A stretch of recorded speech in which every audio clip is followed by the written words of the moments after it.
I'm Ann Abernethy, and this is Beyond Badass, How Fierce Women Get It Done. As a real estate broker here in Aspen, Colorado, I've had the good fortune to meet so many impressive and inspiring women, and I just thought their stories should be heard. The goal here is for all of us to learn together. Welcome to Beyond Badass, the podcast.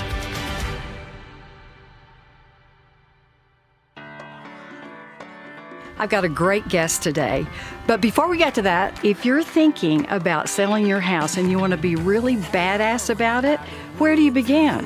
How about right here? This is today's Fast Fix. Today's Fast Fix, create cozy. Well, what does that mean?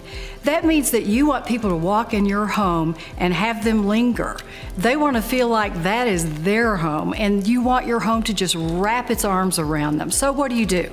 Light a fire if it's chilly outside. Make sure they get all those smells.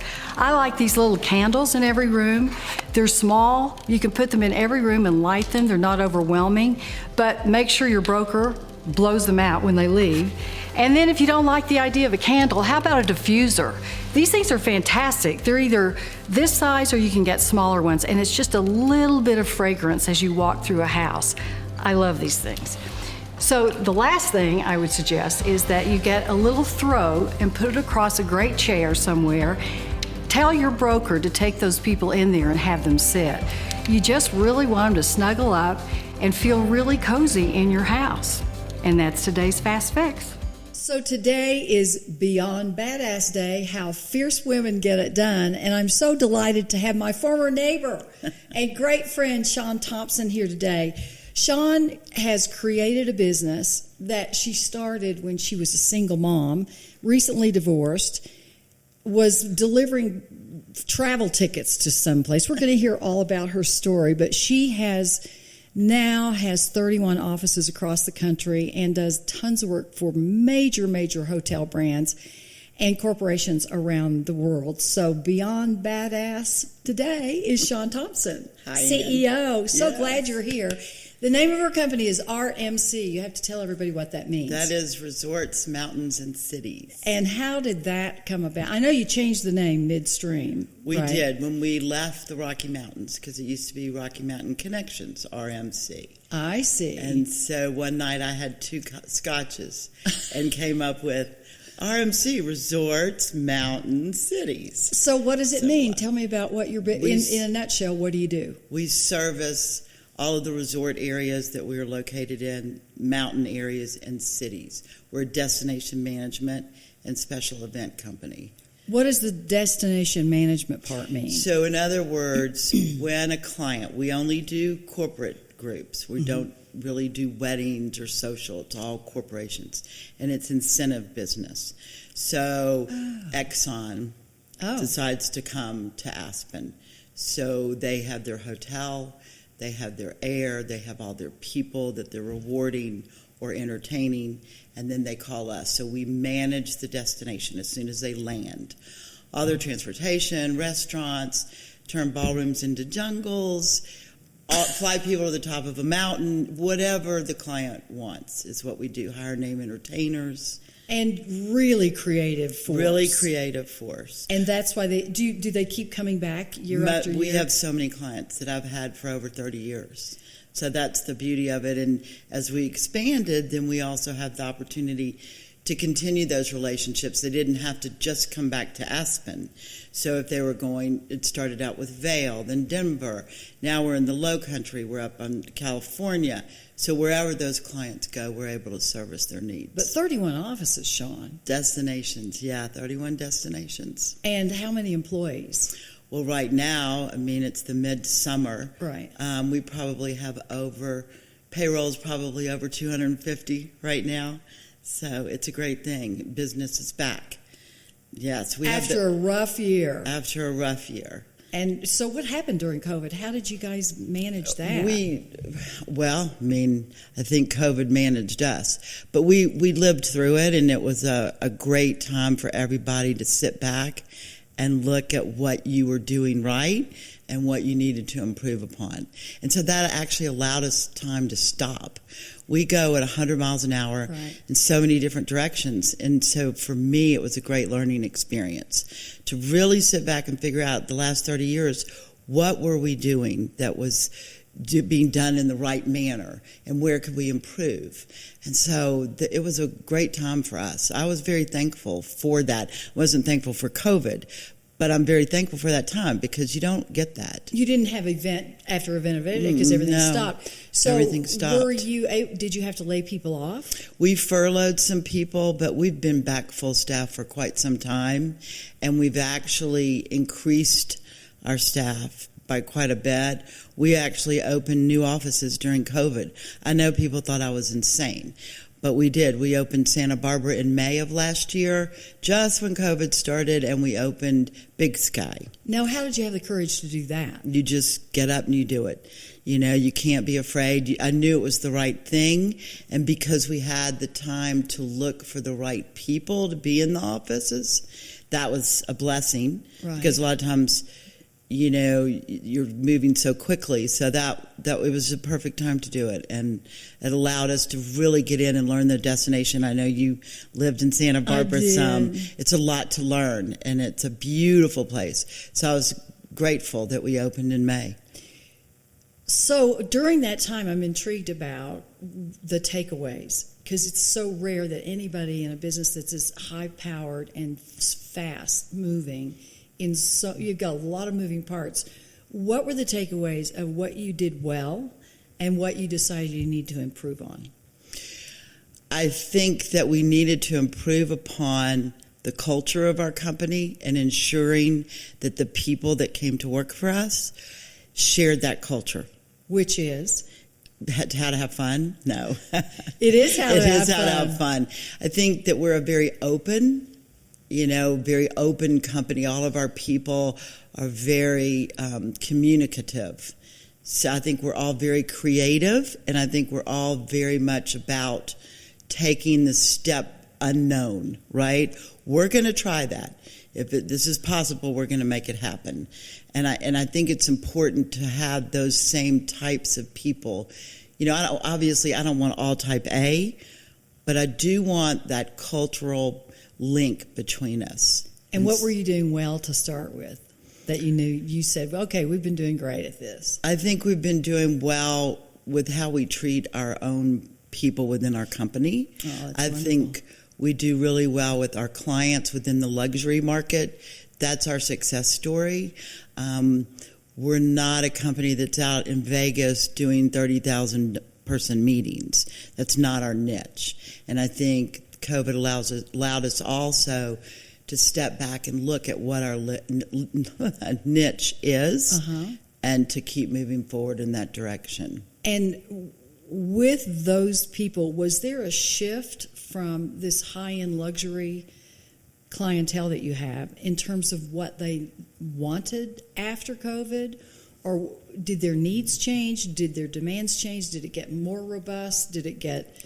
I think people are still confused. I think interesting. They know what they want or what they wanted before COVID. I think they know what they want now to a certain degree. I think we're all trying to explore. I mean, we have meetings coming in this week, and with the new mandates in Aspen, and we have events at private homes for 200 people. And what are the rules? Because it's indoor, they're masked, but not in a private home. So the meetings industry, it's always, every day is a different day. And what you think you want may not necessarily be what you get to have. Well, for sure. Yeah. But they are coming. They're not coming. Canceling. We are still booking business for this year. I keep saying, oh my goodness, okay, 2022, right? And we're still booking business for this year. All over? All over in all of our offices. Well, now that we've talked about what you're doing now, let's go back to the beginning, because I think it's remarkable what you have created here over this period of time, decades now. But you tell the story that you had gotten divorced and you had Sarah. Right. She was little. To college to get my MRS, and I die laughing when I tell that. And I think it's a wonderful occupation, don't get me wrong. But how I ended up and where I came from is a just totally different story. In the South. Yes, You know, in the we didn't. South. We got degrees to have something to Right. fall back on, right? In some respects. I mean, Right. I really appreciate women. I think working in the home is harder than what I do, to be honest with you. Right. You know, juggling all Oh, the no, schedules and all absolutely. this. But that what I ended up doing is not what I set out to do. But that's probably everybody's story. So what happened? As far as Well, you were married very early, right? I got married at 24. I had Sarah at 25, and then I got divorced, and then And there you were with and the there little you one. were, right? And I was what am I going to do now? I need to support myself. And didn't your dad have a little conversation Yes, with you? he was. You've got to get out and go. You've got to go do something. And I always laugh because I'm like, well, gee, Dad, what am I going to do? You've taken me all over the world and fabulous vacation. Oh, that's what I'll do. And so I got into the travel industry in some respects. But it was, to say you were in the industry was I started at the very, very bottom. Which for sure. was? I was delivering tickets. I was with my pearls on, delivering tickets to businesses? to businesses. Yeah. And so what did you kind of hijack those people as you went in? Because I know you could sell anything, anytime, anywhere, any place. But you had the idea. Did you have the idea initially to be in that business? No, I didn't know what I was going to do. So I went to work for a travel company, and that's what I started out in. It's delivering tickets. There's no job, I think, that I wouldn't have done to be able to do something and get my Right. foot in the door. And then later on, I left that company and went to work for another company, and then I thought I was, knew everything and I could start my own company, which I didn't know everything. So it was a struggle, but, here I am today in a totally different industry, so to speak. But you weren't in Aspen the whole time. You were not here at all. No, I was in Houston for 8 years. Oh, and that's right. You in the oil Yes, and industry. I did, yes. I was in the travel industry relating to oil companies, and I commuted here every Sunday, Monday between Aspen and Houston. Why? Because my company was in Houston and I owned it. And we moved here, my husband and Sarah and I. And so I had to commute for 2 years when there was no jets. Or there were no jets. Highways were a mess trying to travel 82 back in those days. So you did all that. Did all Marriage that, falls sold apart. that company because I couldn't keep commuting and living that life with a child in 4th grade. Right. Sold that company. This company, which was called Rocky Mountain Connections, came out, was a year old, and people said, "Oh, you could do this." I'm like, "Really? Okay." So I bought it. Had no idea what I was doing. It was an up and going. But it started in '89. Another lady here in Aspen had started it, and she didn't particularly care for the business. I think she wanted to get into the restaurant or catering business, so I bought it from her. And one employee, I don't even know if we had computers. And so I was very used to having all of that coming from Houston. So just started from there, and then the RitzCarlton came in, and the rest is history. So you made a relationship with the RitzCarlton? Yes, that was the lucky part of my early career in this business, because Ritz, being RitzCarlton, the ladies and gentlemen, were so willing to share that luxury knowledge and how to deal with those types of clients. So one of my first mentors, a gentleman named Steve Janicek, was the director of group sales, and he kind of took me under his wing. He's been all over as a general manager now, most recently in Santa Barbara, and I've been to a lot of different destinations with him along the way, and there's a lot of them like that. So you formed the relationship with, and in that industry, they kind of move around. They move around, And so they move take up. you. So they might have been a director of group sales, and now he's been a general manager for many years.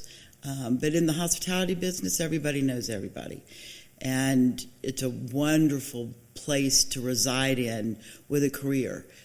Because we're almost always warm and fun and have that kind of mindset, so to speak. Well, no kidding. Fun is the underlying. But it's not all fun. I mean, I don't want to sound like we don't No, work. but what you provide is Right, fun. is and, fun. And would you describe it as luxury? Yes, absolutely. That's our market. We're in the luxury market. We're in all the resorts, and that is our forte. And so when you go into a resort like the Four Seasons or like the Ritz-Carlton or like Bacara and We're Santa their Barbara, partner. And so we're their preferred destination management company, and we're there to help sell the destination and take care of everything that they don't do. Okay. So they're the rooms and the meeting space and all of that associated with the hotel. But you bring the whole thing together. So when you're doing events, I know you've done some pretty significant corporate events in Aspen, and everybody wants to have their event at Kevin Costner's ranch, right? Right. Dunbar. Yes. And it is such a phenomenal venue, and I know there are a lot of Texas weddings that are going on there, but you don't do weddings there, but you've used that venue multiple times, right? Multiple times for events, and, yes. And what kind In fact, we just had Kevin play for us in Jackson Hole. Yeah, he's a fabulous musician. I know. Has he's a great band. Yeah, he played for, I can't remember the name of the group, and I probably can't say it, but his band just played in August. And so do you just call a manager or call somebody and say, and hire Kevin Costner to come play? Right, you go through his management company. But but he knows who RMC is because of Aspen and the relationship. Right. No, but it's all about relationships. Right. All successful businesses, and particularly in the luxury space, I think it's all about relationships. So, if you may not be able to tell us the name of the clients, but what type of client would take Dunbar Ranch, and what would it cost them for a 3-day? Is it 3 days? Is it a week? Well, this particular group was out of South Florida, and it was the car business. Longtime client of mine. I mean, probably 30 years. And the CEO, who actually this was his last event, that was kind of sad. He was a phenomenal gentleman, he and his wife both. And he wanted this to be in Aspen. And when he saw this ranch, this was what they decided to do. And they had 2 waves of over 400 people. Oh, my goodness. So we did a couple of events. So one wave would come in, we'd do an event, and then the next wave. What kind of things, what were the events that you did? This was at Kevin Costner's. Yeah. So we had baseball games going. We had all kinds of activities, jeeps, hikes, horseback rides, all of it, all on property. And then, of big course, dinners and speakers. We had speakers. lunch, we had dinner, we had entertainment. So what would it cost a company to do that? Oh, I don't know if I should say. Over $1 million for sure. For one night? Oh, sure. Yeah. Oh, sure, she said. Oh, sure. Oh, sure. Now, I'm not saying that's what it costs them, because I would never tell. But I would imagine that something of that magnitude would be expensive. Yeah. Yeah. I'd expect it to be pretty expensive. Well, just the venue alone. I know that I'm in the realm luxury real estate brokerage group that's a kind of a high-end group of brokers all across the country, and we were trying to schedule post-COVID an event there for like 250 to 350 people to come into Aspen. And of course, there was that 2020 pent-up demand. And in 2021, all the weddings and everything that was going to be there got pushed, as of course you know. And we were pushed. This event was to happen in 2020 and was pushed to 2021. And I mean, and now, sadly, or probably fortunate for many, all of the business in 22 is stacked on top of each other. I mean, there's very little space left, not only in the hotel markets, but also in the venues. Oh, I'll bet. I mean, it's just completely booked because of this year mess, even longer than a year, because we didn't really start back up until June. Well, same thing with real estate, right? All the people who wanted to rent something last year, right? Now they're coming in. There's nothing. There's nothing to rent. There's nothing to buy. And Aspen is a magnet for luxury. So the demand in the entire, not just Aspen, but the entire Roaring Fork Valley has just been off the hook. So when you now look back, and aren't you ready to like not do this anymore? Oh, no. No, never. No, I'm really love what I do. I know that's one of your things that you asked me earlier. But I am just so fortunate. I mean, is every day perfect? Of course not. But I love what I do, and I get to work with amazing people. I wouldn't be here today without... I have some young ladies that started when they were 21 with me, and 2 of them are on the executive team today. 3 of them are in leadership roles as general managers. They started out as interns. So it's really... I didn't get here alone, and it's so wonderful to sit back now and see these ladies and gentlemen in these wonderful leadership roles and having been with us for such a long time. Where did you get all this management structure, training, like pedigree knowledge? Did you just make it up as you go? I think that's where I got the help. I am not a manager, so to speak. That's not my skill set. And I'm smart enough, I guess I could say, to get people that have that skill set to help me along the way. Well, and that's what CEOs do and owners of companies do. You hire what you're not. Right. Without that. And you know what you don't do well, right? Well, if you're smart. So keep that in your mind. If you're smart, you know what you don't do well, and you rely on somebody else to do that. And then the other thing, though, is for someone like you, and I know you're very type A, I know that in the beginning, was it difficult for you to give up the reins and actually delegate to people to let them do what they needed to do? You know, that we should probably ask them that question. Yeah. I believe that I've kind of stepped aside in certain respects with creative, with marketing, and with operations. And I've allowed others to come in and do what they do best because I'm not a detail person. I'm very creative and I'm very sales oriented. Mm-hmm. And I believe I've allowed them to grow and do these jobs and do them well. But maybe they might disagree. Oh, I don't think so. I met a whole bunch of them, and at the jazz, they all seem very happy and very committed. I mean, I think that says so much about you that you would have employees that you've had the same people for all this time. Yeah. Your daughter, Sarah, lucky. Over that arc of time has grown up and become a major part of your organization. Yes, and she had to work so hard because, you know, she started out as an admin in the Colorado Springs office, and now she's our president of creative and marketing. And I thought I was so creative until I see what she does, and then I'm like, oh my goodness, I better step aside. So yeah, it's a wonderful thing. Where is she? Her headquarters? She was in Park City, and she just moved to Aspen, so she'll be here in the home office. And Ren Brotzman, who's our CEO or COO, excuse me, and she also started when she was 21. And both of those young ladies went through all the different avenues within our company. And finance, Sarah didn't do finance, but she did operations, they did sales, they did so many different things, or everything, in the days when we were growing. So they know this company backwards and forwards. And that's allowed them to do their jobs so well, I think. Oh, and free you up to think and plan and create. I'm impressed on so many angles, but one that really impresses me is that mother-daughter relationships are not always just the easiest. And I can say that because I have a daughter who's very bright. Like, I met Sarah. She's very bright.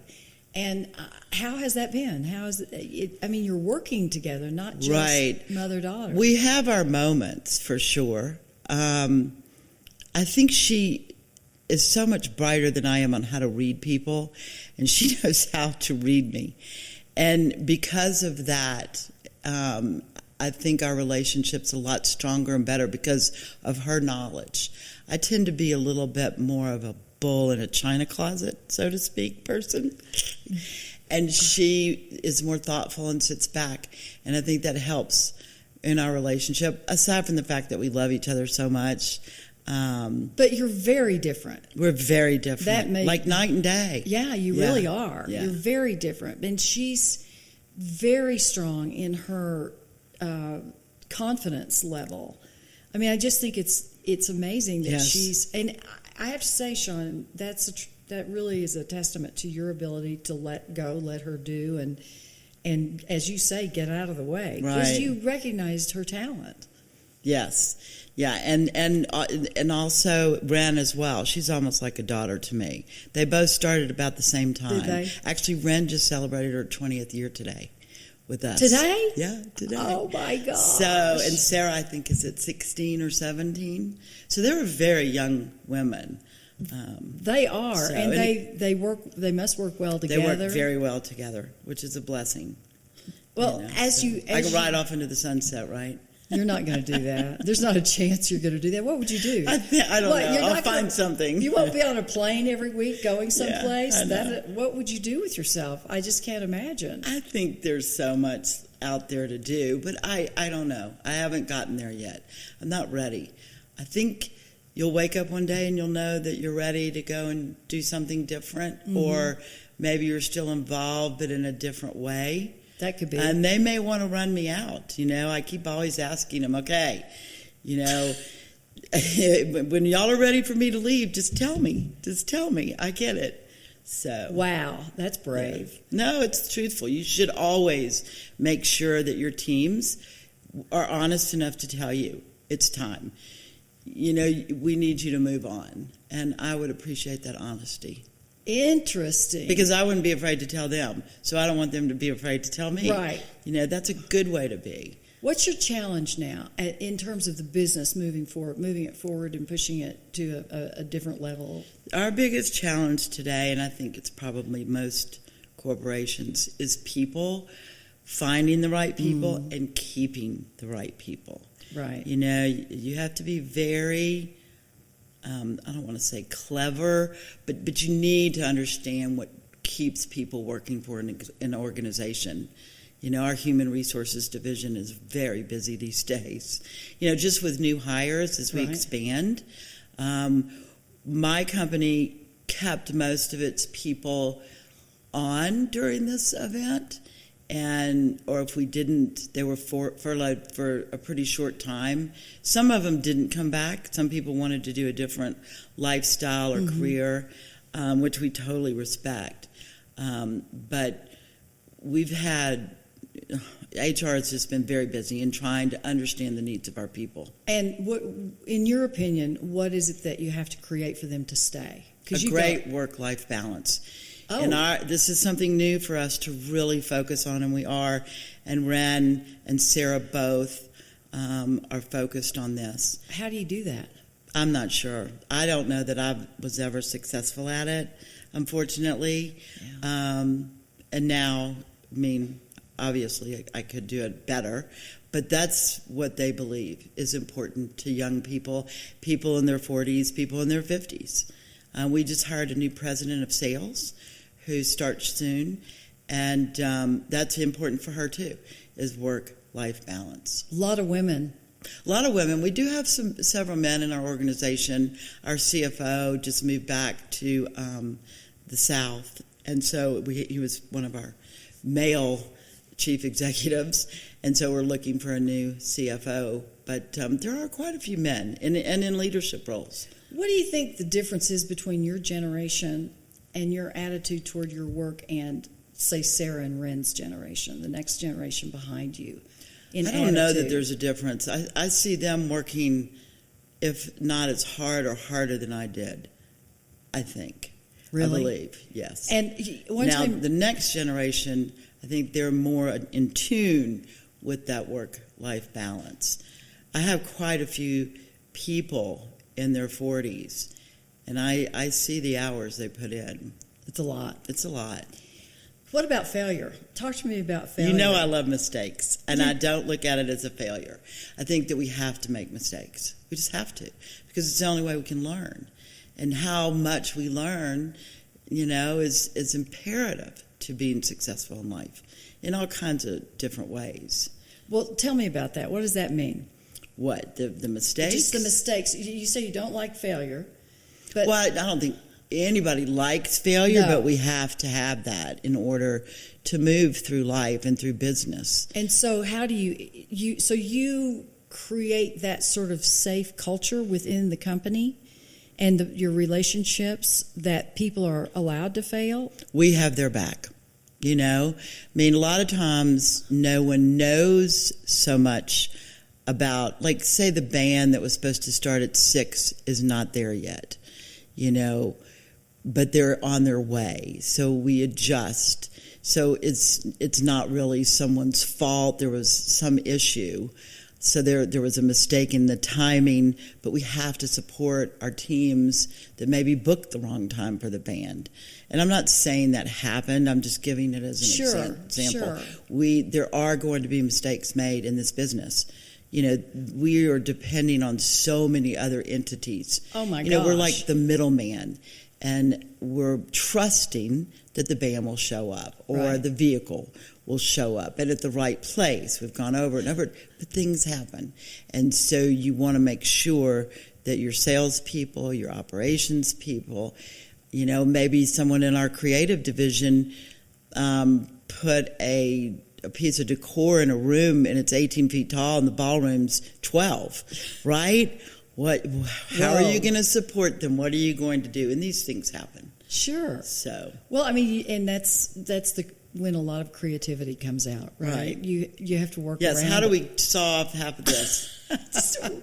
And the event's in 20 minutes. We were loading that in last, right? Oh dear. So- Oh dear. There's so many moving parts to it. So tell me about, if you were going to describe your most perfect day, what would that look like? I think now I just wake up. Right? I'm up, I'm here, I'm ready to go. And I think it's probably being able to spend it with people. So many of the people I work with are my friends as well. And it's also all of us being able to go out and make other people have a smile on their face or put a smile on their face so they can enjoy their day or whatever that they're doing. So, Well, that's yeah. really your job. Yeah. So what's the definition of luxury for you? Luxury. Oh, my goodness. You put me on the spot, Ann. I don't know. I think so many things are luxurious. I would say a luxury place or a luxury type of activity. Just a luxury. What would you say that? Or would like be what would I such a would so luxury for me enjoy? that I would so enjoy. Probably being at the beach, just watching the waves crash. Right. Just nothing. Just nothing. Absolutely. Well, as Sitting big- still. That well. Yeah. Hello. Hello. When does that ever happen? It's had to happen. The last 5 weeks I've had to sit still, and this has been really tough. Shawn had knee surgery, and I mean that's. Listen, the only thing worse is if you'd had your tongue cut out and you couldn't talk. Probably. Oh my gosh, yeah. It's been interesting. Well, have you come away from the last 6 weeks with any epiphanies of things that you should do, or maybe there was? I don't want to have my other knee done. Okay, that's the first thing. That's the first thing. I really enjoyed being here in Aspen and getting to be around the team here and spending time in Aspen, going to jazz festivals, seeing my friends. I live on the road, and especially in the last 10 years.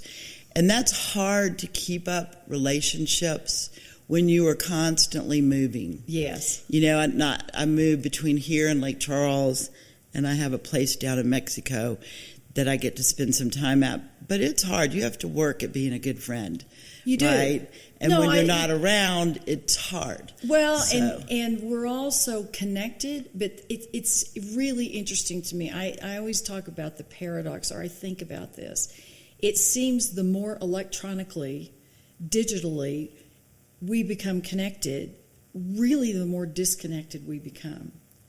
It's an irony because we think this is we a conversation. think text is, it's not, It's not this.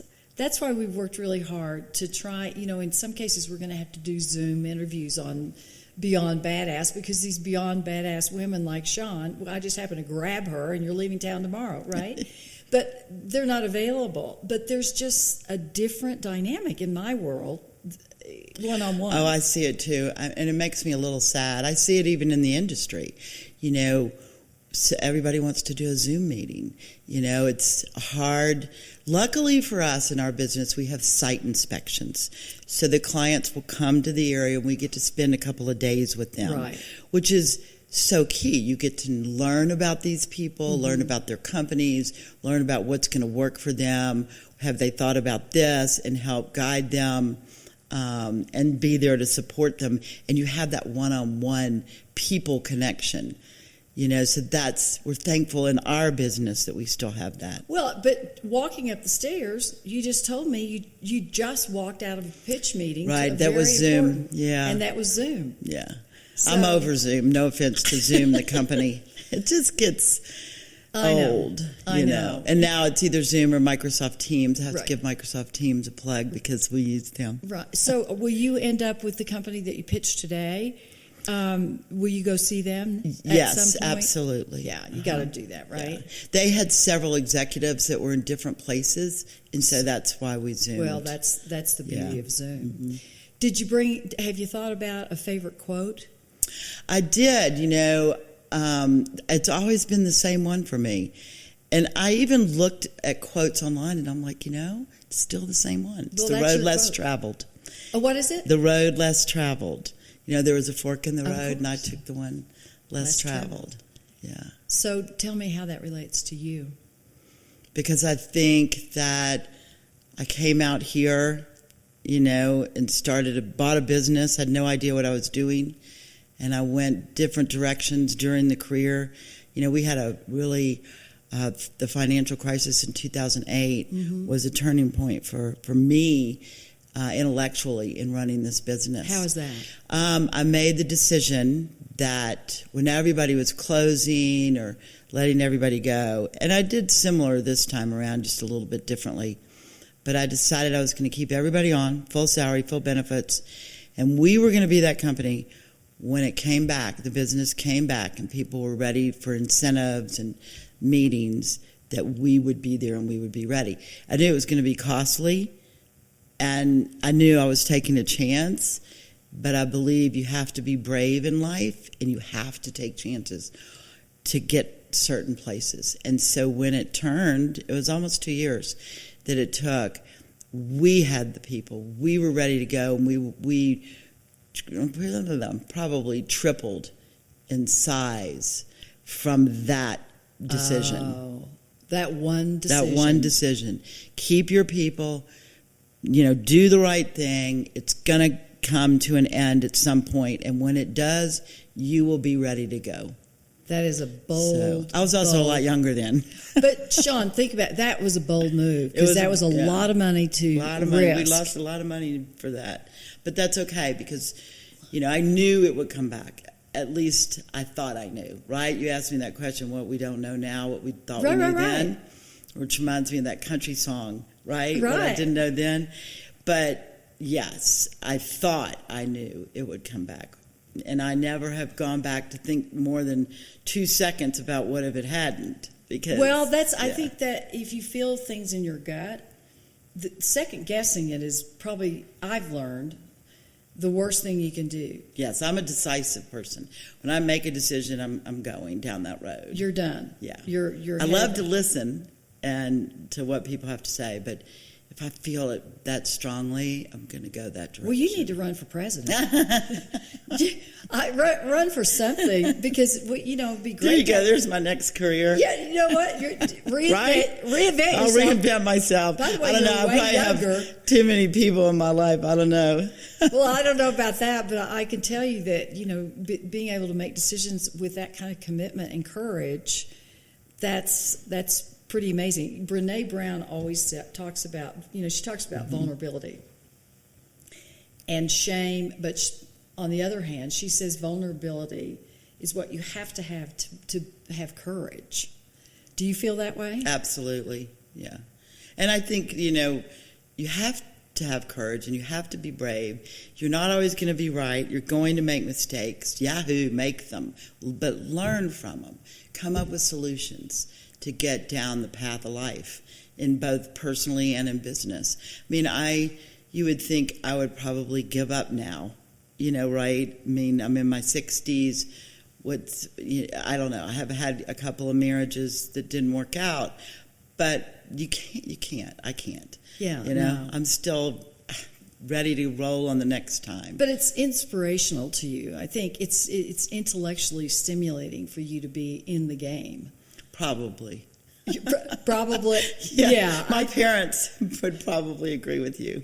Yeah, they probably said, get Yeah. her out of there. So I know you grew up in the South, Yes, in Louisiana. in Louisiana, and you were the social chairman of your sorority. Right. I was in, I can't even remember what we called it then. Yes, Rush was something else. That was. Oh yeah, that was an Yeah, event all its own. right. But you started out as a leader then. But what in your Southern upbringing do you think has benefited you in this hospitality business? I think generosity and kindness. I learned very early on from grandparents and parents, it's so good to be kind, right? And especially in this business, I think, in any business. And I'm a very generous person, not only with my time, but monetarily, with different organizations and things. Even if not even to get credit for it, just to be a kind, generous person when no one's looking, right?